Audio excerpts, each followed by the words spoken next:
പ്രഭാഷകന്റെ പുസ്തകം 3-ാം അധ്യായം 4-ാമത്തെ വാക്യം എങ്ങനെയാണ്? അമ്മയെ മഹത്വപ്പെടുത്തുന്നവൻ നിക്ഷേപം കൂട്ടിവെക്കുന്നു. വചനം എന്താണ്? അമ്മയെ മഹത്വപ്പെടുത്തുന്നവൻ നിക്ഷേപം കൂട്ടിവെക്കുന്നു.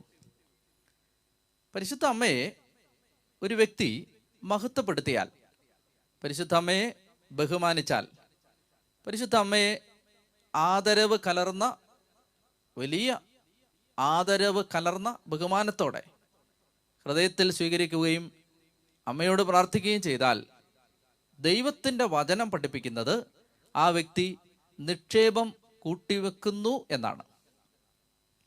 ആമുഖമായി എനിക്ക് പറയാനുള്ള മറ്റൊരു ചിന്ത പ്രഭാഷകന്റെ പുസ്തകം 3-ാം അധ്യായത്തിൽ നിന്നാണ്. 2-ാമത്തെ വാക്യം, മക്കൾ പിതാവിനെ ബഹുമാനിക്കണമെന്ന് കർത്താവ് ആഗ്രഹിക്കുന്നു, പുത്രന്മാരുടെ മേൽ